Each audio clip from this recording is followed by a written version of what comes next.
The small room behind the auditorium stage had become crowded with people, all of them wanting answers. Mrs. Rodriguez had managed to guide Margaret away from the main chaos, but Linda, Robert, David, and several other students had followed them. Nobody wanted to miss this explanation.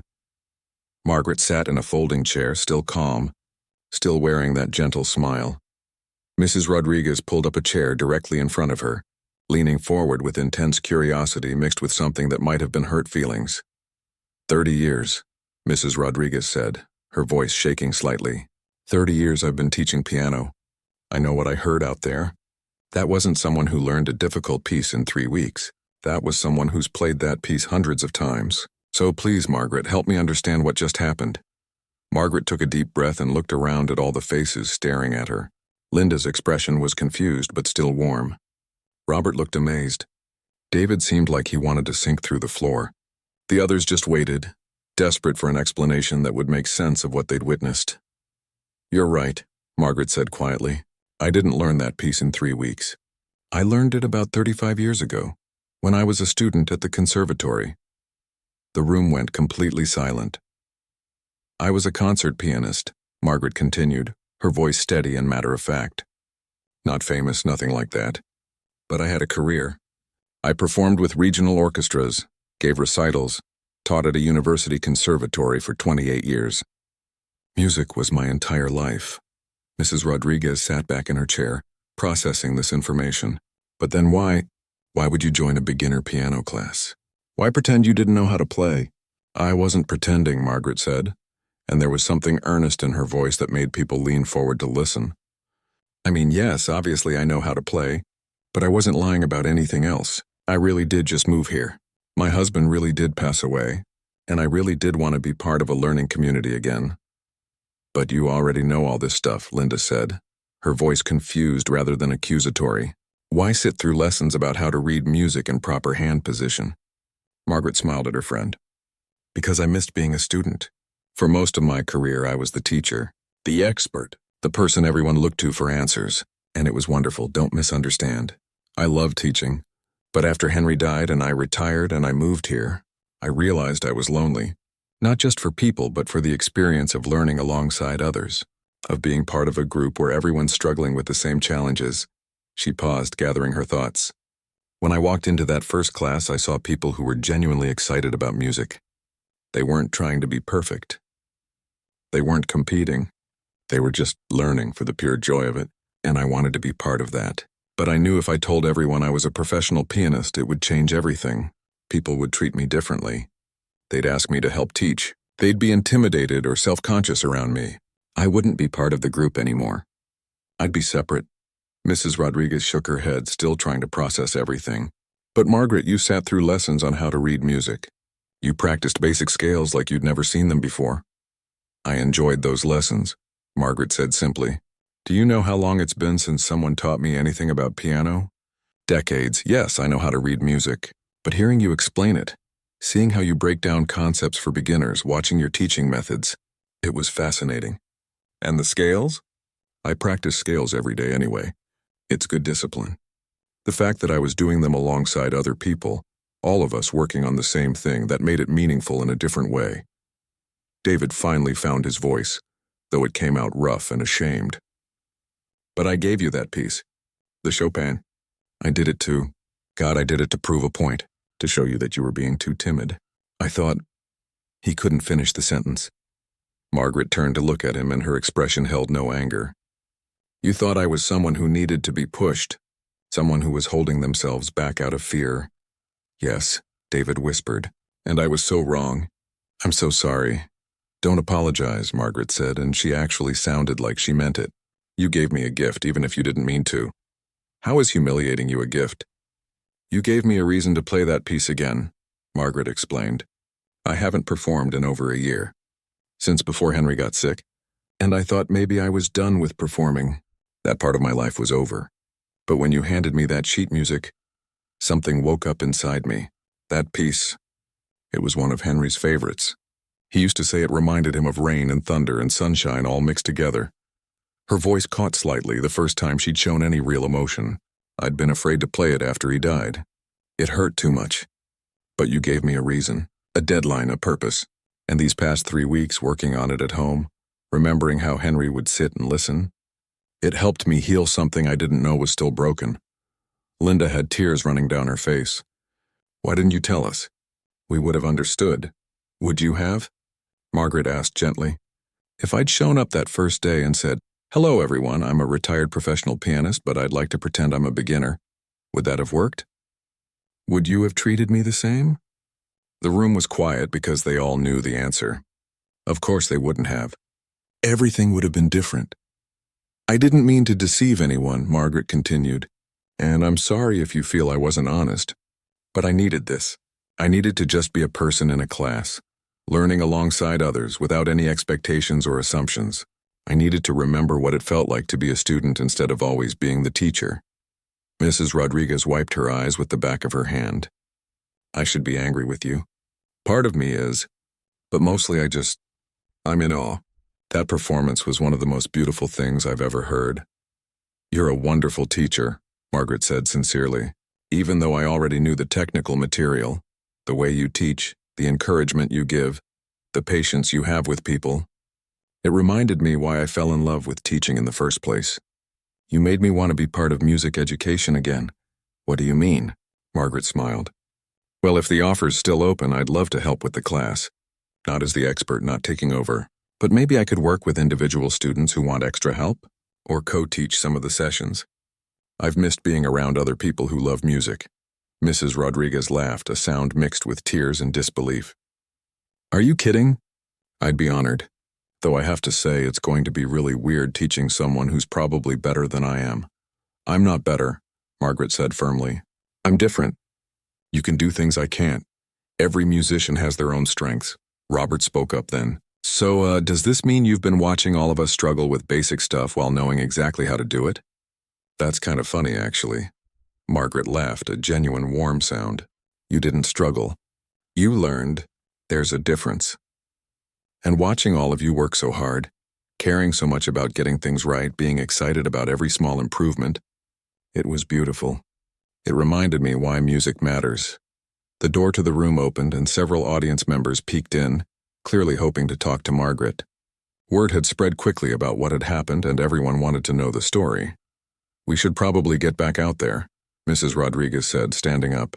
People are going to have a lot of questions. I know, Margaret said, and I'll answer them. But first, can I ask all of you something? The students who'd crowded into the room nodded. Will you let me keep being a student too? Not just a teacher or an expert, but someone who's still learning? Because I meant what I said. I need that. I need to remember that no matter how much you know, there's always more to discover. Linda was the first to hug her, squeezing tight. Of course, you're still Margaret. You're still our friend. You're just a really, really good pianist who happened to be hanging out with us beginners. One by one, the other students came forward to hug her or shake her hand. Even David, though his handshake came with another apology that Margaret gently waved away. You pushed me when I needed pushing, she told him. Just maybe be a little more careful about assumptions in the future. Trust me, David said with a shaky laugh. I have learned that lesson thoroughly. As they made their way back to the auditorium, Mrs. Rodriguez walked beside Margaret. Can I ask you something? That first day when you played those basic scales so carefully, making little mistakes, were you faking being bad? Margaret shook her head. No, I was being careful, yes, but I was also genuinely working on my technique. Even professionals need to practice basics. The difference is, I know what the basics should sound like, so I could adjust my playing to match what a beginner would do, but I wasn't mocking anyone or pretending to be worse than I am. I was just participating at the level of the class. That must have been frustrating sometimes. Not at all, Margaret said honestly. It was peaceful, refreshing. I got to just enjoy playing without any pressure to be perfect or impressive. They emerged into the auditorium where people were still milling about, waiting. When they saw Margaret, a small crowd gathered around her. People asked questions, complimented her performance, and wanted to know her story. Margaret answered patiently and kindly, never making herself sound more impressive than necessary, always bringing the conversation back to the other students and their progress. An elderly man in the audience approached her with tears in his eyes. My wife was a pianist. She passed away 2 years ago. That piece you played was one of her favorites. Thank you for bringing it back to life for me tonight." Margaret took his hands in hers. "I'm so glad I could do that. Music has a way of keeping people with us, doesn't it?" As the evening wound down and people began to leave, the students of the beginner piano class gathered together one more time. They were all supposed to be celebrating their own performances, but instead, they couldn't stop talking about what had happened. "I still can't believe you sat through Mrs. Rodriguez explaining middle C to you," Robert said, laughing. "You probably could have taught that lesson yourself." "But then I would have missed hearing her explain it her way," Margaret pointed out. "Every teacher has something to offer. I learned things from Mrs. Rodriguez these past weeks, even about concepts I thought I knew everything about. She'd phrase something in a way I'd never considered, or show a technique from a different angle. That's the beauty of always being willing to be a student." Linda hugged her friend's arm. "So what happens now? You're going to help teach the class?" "If Mrs. Rodriguez wants my help, yes. But I'm also going to keep attending as a student. Maybe I'll work on some pieces I've never learned before. There's always something new to discover. Even for someone as good as you?" Margaret smiled. "Especially for someone like me. The more you know, the more you realize how much you don't know. That's not discouraging. It's exciting. It means there's always room to grow." Mrs. Rodriguez joined their group looking exhausted but happy.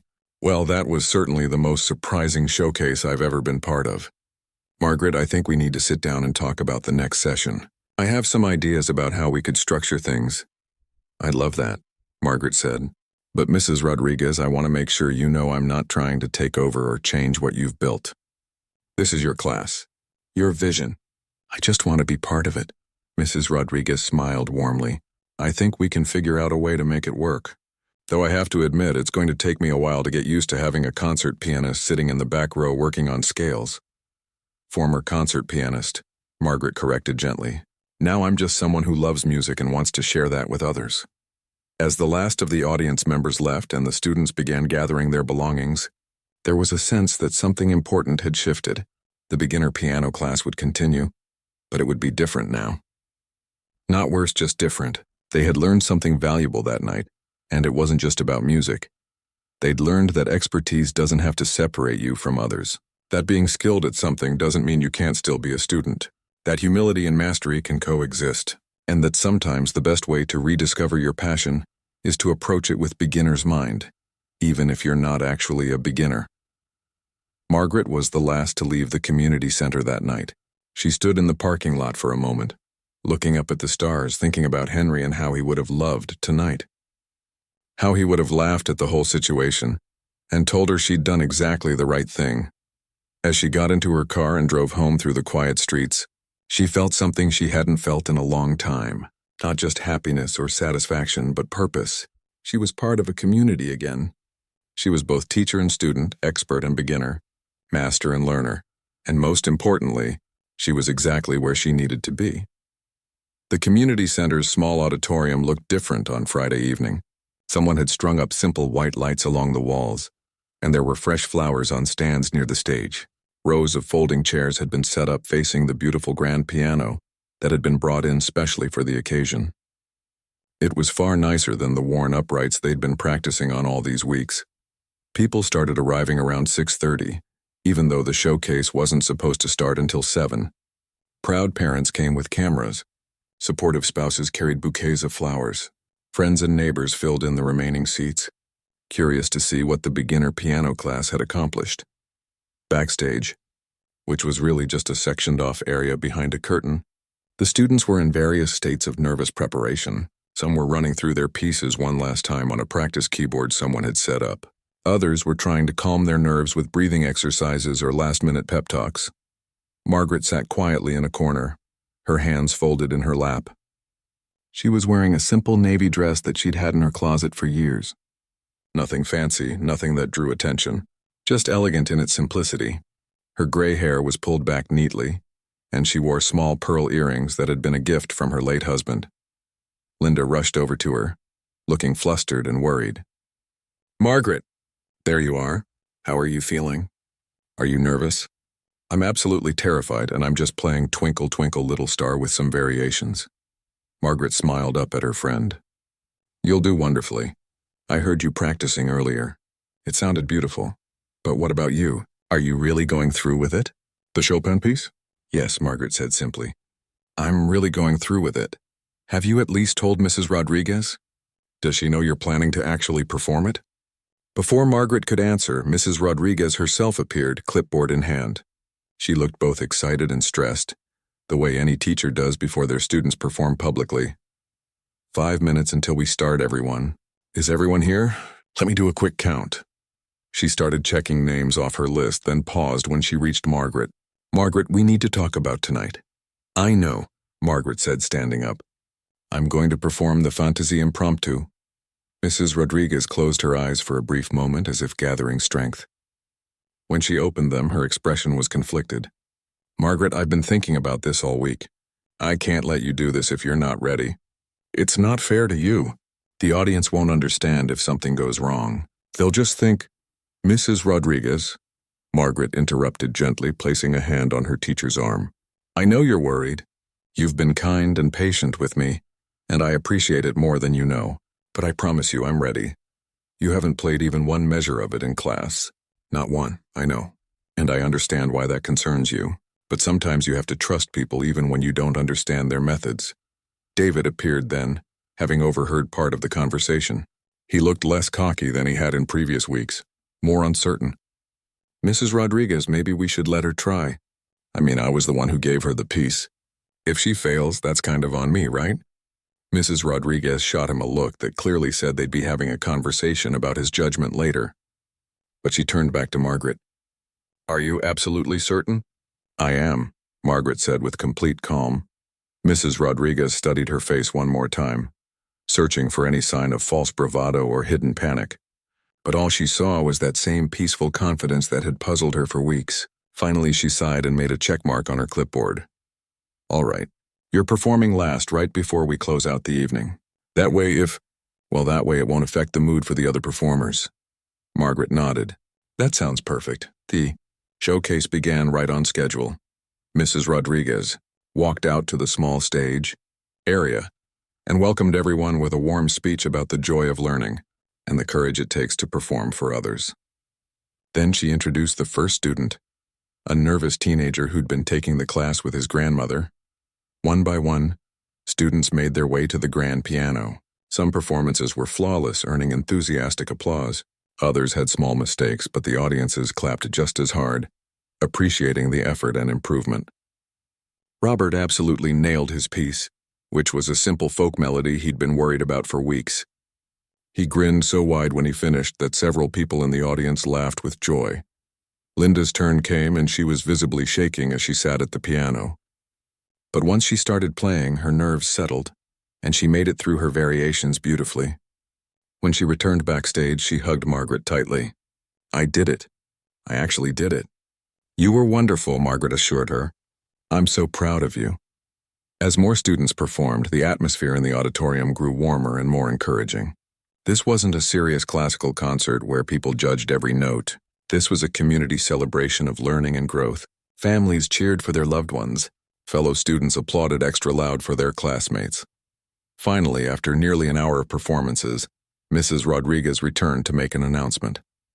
Her voice had a slight tension to it that most people in the audience wouldn't notice, but those who knew her well could hear it. We have one final performance tonight. Margaret is one of our students who joined us several weeks ago. She's been assigned a rather ambitious piece, so I want everyone to remember that this class is about growth and courage, not perfection. She was clearly trying to manage expectations, to protect Margaret from harsh judgment if things went poorly. But her words had the opposite effect of making everyone extremely curious. What had this woman been assigned that required such a disclaimer? Margaret rose from her seat backstage and walked calmly toward the stage. She could feel the eyes of everyone in the auditorium on her. The other students watched with a mixture of hope and dread. David stood near the back, his arms crossed, his expression unreadable.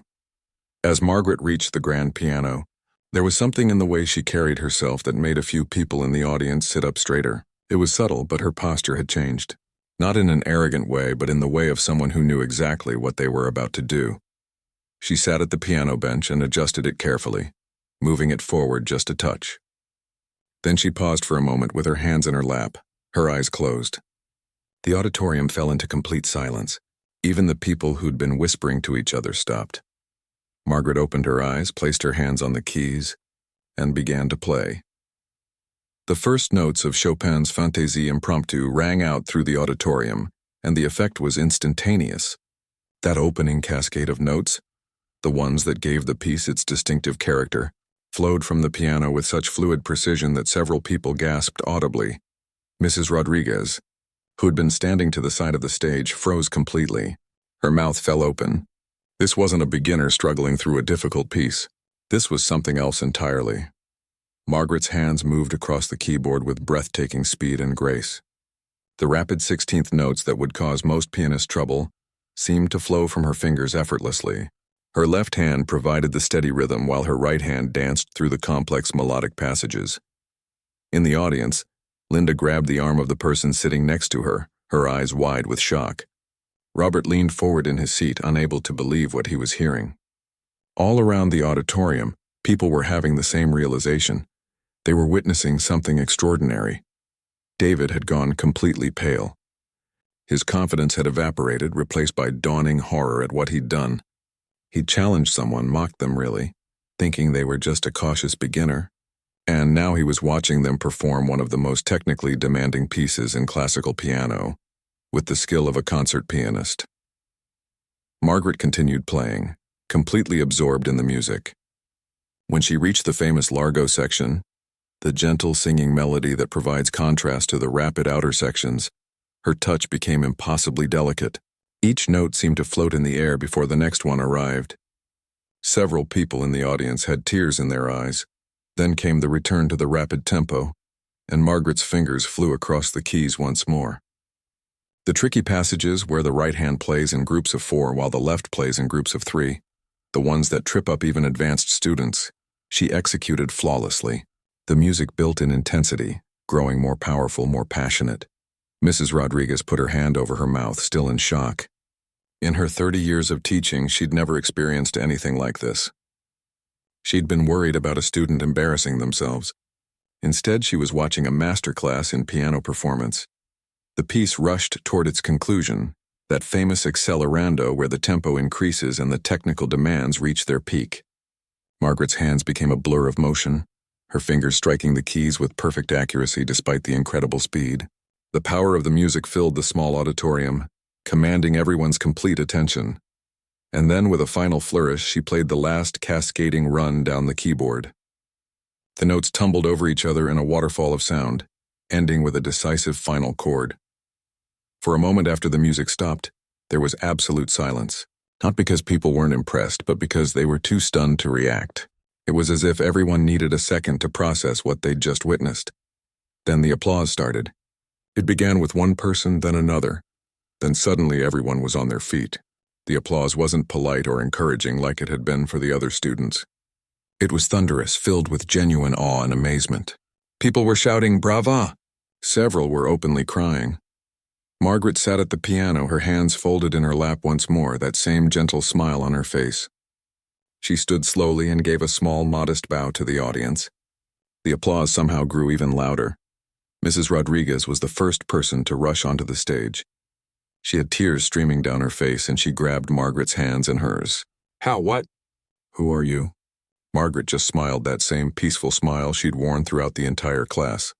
The other students began crowding onto the stage, all talking at once, asking questions, expressing their amazement. Linda pushed through the crowd and hugged Margaret tightly. "I knew something was different about you." "I knew it!" David stood frozen near the back of the stage, his face a mixture of emotions. Shame, embarrassment, awe, confusion. He'd given her that piece as a test, maybe even as a way to prove some point about confidence, and she'd just performed it with the skill of someone who'd played Carnegie Hall. As the applause finally began to die down and people started coming up to congratulate all the performers, Mrs. Rodriguez pulled Margaret aside. Her voice was gentle but insistent. "Margaret, we need to talk. Right now. Who are you really?" The weeks following the assignment fell into a strange rhythm. Every Tuesday and Thursday, Margaret showed up to class right on time, took her usual seat at the back corner piano, and practiced the same basic exercises everyone else was working on. She'd work on scales, simple melodies, and the easy chord progressions that Mrs. Rodriguez taught. She asked thoughtful questions about technique and timing, always polite, always engaged, but she never once pulled out the Chopin piece during class. At first, the other students would ask her about it during breaks. "Have you started learning it yet?" Linda would wonder. "How's it going with that difficult piece?" Robert would ask with genuine concern in his voice. Margaret would always give the same gentle response. "I'm working on it at home. It's coming along." After the second week, people stopped asking as much, not because they'd lost interest, but because they'd started to assume the worst. Margaret must be struggling terribly with it, they figured. She was probably too embarrassed to admit she couldn't do it. The kindest interpretation was that she was stubbornly working through it in private, not wanting anyone to see her fail. David, on the other hand, wouldn't let it go, so, "Margaret," he'd say during practice time, stopping by her piano with that same sharp smile, "still working on it at home? Don't you think it would help to practice it here where Mrs. Rodriguez could give you feedback?" Margaret would look up from whatever simple exercise she was doing and nod pleasantly. "I want to get comfortable with it first. You know, really understand the structure before I bring it to class. That way I can ask better questions." "The showcase is only 2 weeks away now," David would remind her as if she might have forgotten. "That's not much time to polish a piece like that." "I know," Margaret would say. "I'm aware of the timeline." Her calm responses seemed to frustrate David more than if she'd gotten defensive or upset. He clearly expected her to crack under the pressure, to either give up or show signs of panic. But Margaret just kept showing up to class, practicing her basic scales and maintaining that same peaceful demeanor. Mrs. Rodriguez watched all of this with growing concern. About 10 days before the showcase, she pulled Margaret aside after class. "Margaret, I need to talk to you," she said, her voice gentle but serious. "I'm worried about you. I don't want you to feel pressured into doing something that's going to cause you stress or embarrassment." Margaret set down her bag and gave Mrs. Rodriguez her full attention. "I appreciate that. It's just, well, you haven't practiced the Chopin piece in class at all, not even once. And I know David shouldn't have pushed you into this, and I should have stopped him. This is my responsibility." Mrs. Rodriguez looked genuinely troubled. "I'm offering you an out. I have a beautiful piece by Mozart that would be perfect for you. It's still impressive, but it's actually achievable. No one would think less of you for switching." Margaret was quiet for a moment, considering her words carefully. "Can I ask you something, Mrs. Rodriguez?" "Of course. If a student came to you and said they'd been practicing something at home, working hard on it, and they asked you to trust them and let them try it in the showcase, would you give them that chance?" Mrs. Rodriguez hesitated. "Well, that would depend on a lot of factors. The piece, the student's ability, how much time we had, would you give them a chance?" Margaret asked again, her voice still soft but somehow more direct. Mrs. Rodriguez met her eyes and saw something there that gave her pause. It wasn't desperation or stubborn pride. It was something else entirely. Something that reminded her of the way experienced musicians looked before they performed. That quiet confidence that comes from deep knowledge. "Yes," Mrs. Rodriguez finally said. "I suppose I would." "Then I'm asking you to trust me," Margaret said simply. "If on the night of the showcase I don't feel ready, I won't perform it. But until then, I'd like to keep working on it my way. Is that fair?" Mrs. Rodriguez studied her for another long moment, then slowly nodded. "All right. But Margaret, please understand, there's no shame in—" "I know," Margaret interrupted gently. "And I promise, if I need to switch pieces, I'll tell you. I'm not trying to be stubborn. I'm just trying to do this my own way." After that conversation, Mrs. Rodriguez backed off. But she couldn't shake the feeling that there was something she was missing. Some piece of the puzzle that would make everything make sense. The other students had their own theories about what was happening. During breaks, when Margaret was out of earshot, they'd whisper among themselves. "I think she's too proud to admit she can't do it," one woman suggested. "She probably hasn't even really started learning it." "Maybe she has a piano at home and she's actually making progress," Robert offered optimistically. "We shouldn't assume the worst." Linda was more conflicted. She'd become close with Margaret over the past weeks, sharing coffee after class and talking about life beyond the piano. "I don't think it's about pride," she said thoughtfully. "There's something about the way she talks about it. She's not worried and she's not in denial. She's just calm. Too calm almost. Well, we'll find out soon enough." another student said. The showcase is next Friday. Either she'll pull it off or... They didn't need to finish the sentence. As the days counted down, the atmosphere in class grew more charged. Other students were getting nervous about their own performances, practicing their simpler pieces with increasing intensity. Some were doing well, gaining confidence with each run-through. Others were struggling, making mistakes and getting frustrated with themselves. Through it all, Margaret remained a steady, calming presence. She encouraged people when they messed up, celebrated with them when they got something right, and continued working on her basic exercises without any apparent stress. David's attitude, meanwhile, had shifted slightly. He'd started watching Margaret more carefully during class, and you could see the wheels turning in his head. He'd clearly expected her to give up by now or to show signs of struggle. But she hadn't done either of those things. 3 days before the showcase, he approached her again during practice time. But this time his tone was different. Less mocking, more genuinely curious. Margaret, can I ask you something? She looked up from her scales. Of course. Why aren't you panicking? Everyone else is getting nervous about their pieces, and they're doing stuff that's way easier than what you were assigned. But you're just steady. How are you doing that? Margaret considered the question. I suppose I've learned over the years that panicking doesn't help anything. Either I can do something or I can't, and worrying about it doesn't change which one is true. But aren't you worried about embarrassing yourself? Not particularly, Margaret said. The only person whose opinion really matters is my own. If I perform and it's not perfect, that's okay. The journey of learning is more important than any single performance. David frowned, clearly not satisfied with this answer. It was the kind of thing people say when they're trying to manage expectations before a failure. At least that's what he thought. You know, he said, unable to help himself. It's not too late to switch to something else. I wouldn't blame you. I might have pushed too hard with that assignment. Margaret smiled at him. It wasn't a cold smile or an angry one. It was warm and genuine. I appreciate you saying that. But I'm going to see this through. On the final class before the showcase, Mrs. Rodriguez had everyone do a practice run of their pieces. One by one, students went to the front piano and played what they'd prepared. Some performances were shaky but promising. Others were genuinely good for beginner level. A few people stumbled badly and had to start over, but they pushed through. When it was Margaret's turn, the room went completely quiet. Everyone was curious about what would happen.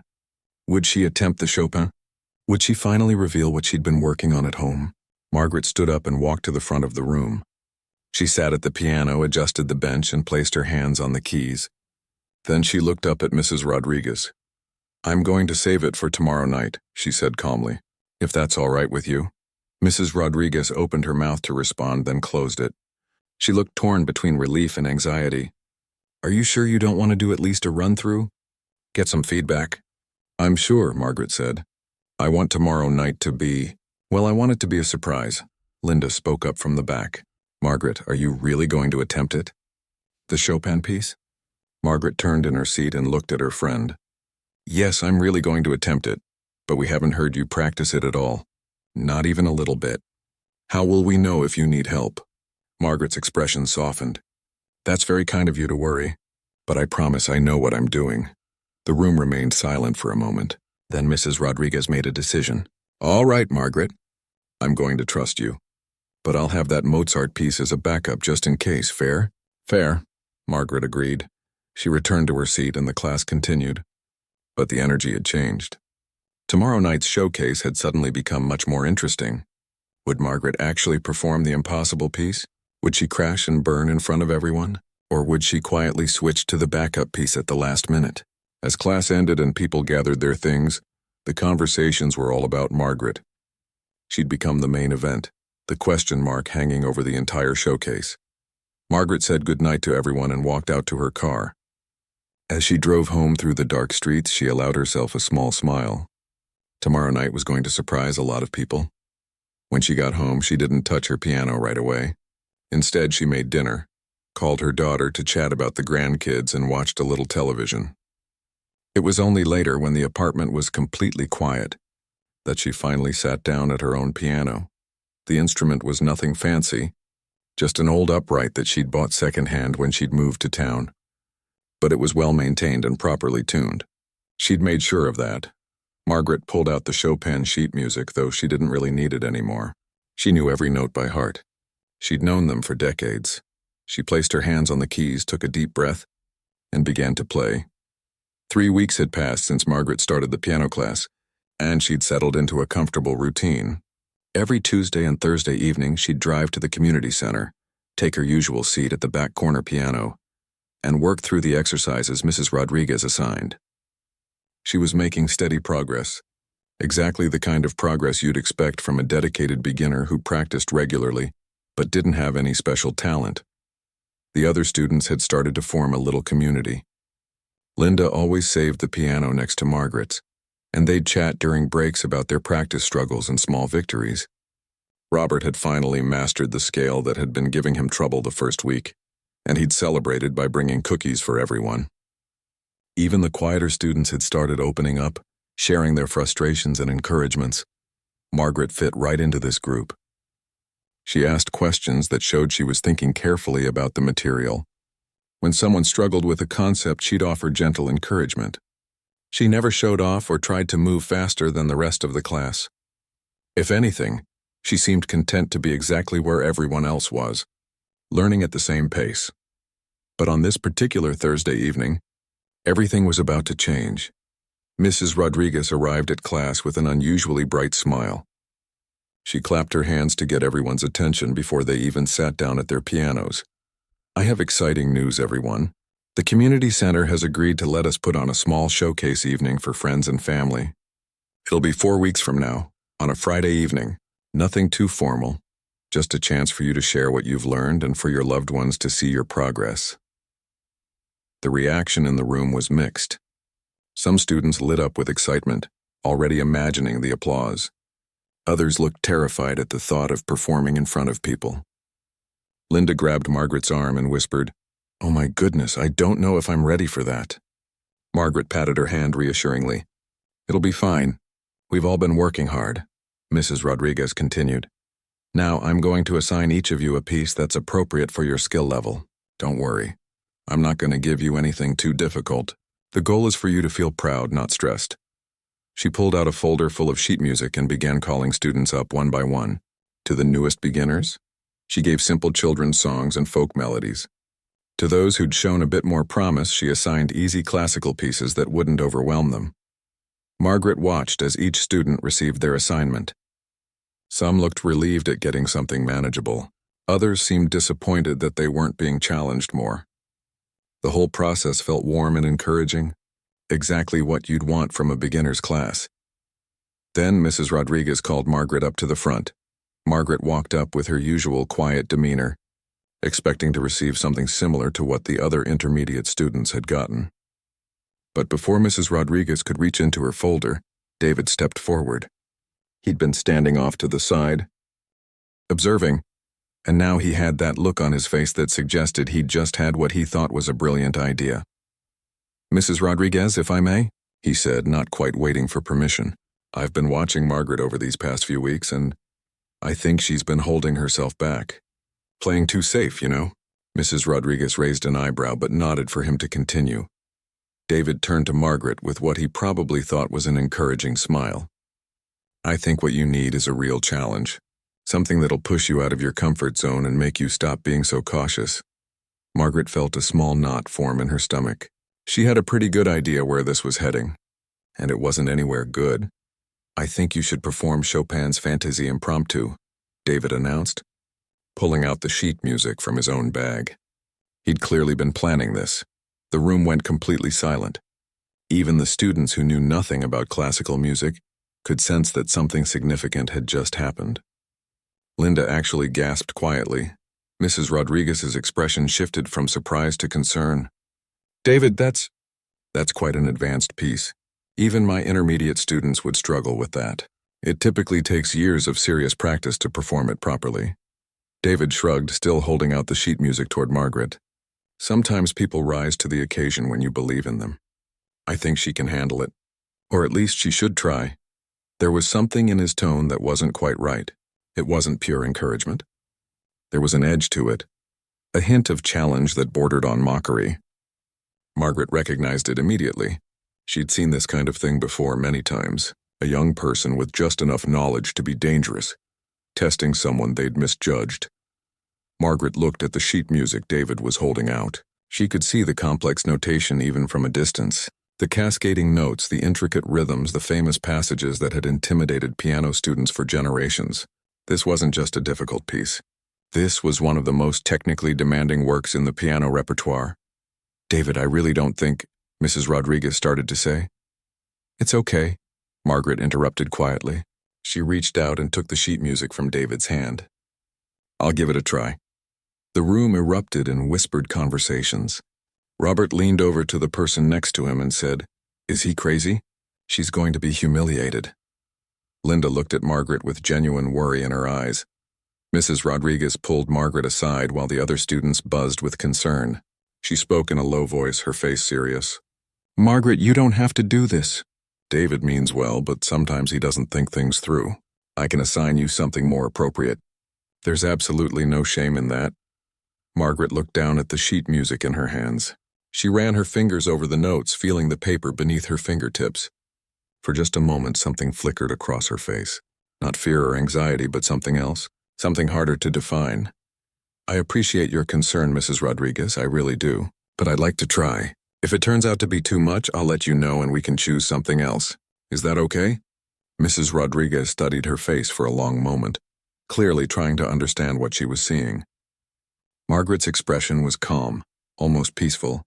There was no panic, no distress, none of the things you'd expect from someone who'd just been handed an impossible task. "All right," Mrs. Rodriguez finally said, "but please promise me you'll speak up if you need to change pieces." "There's no prize for stubbornness," Margaret smiled warmly. "I promise." As she walked back to her seat, she could feel every eye in the room on her. The other students looked at her with a mixture of pity and admiration.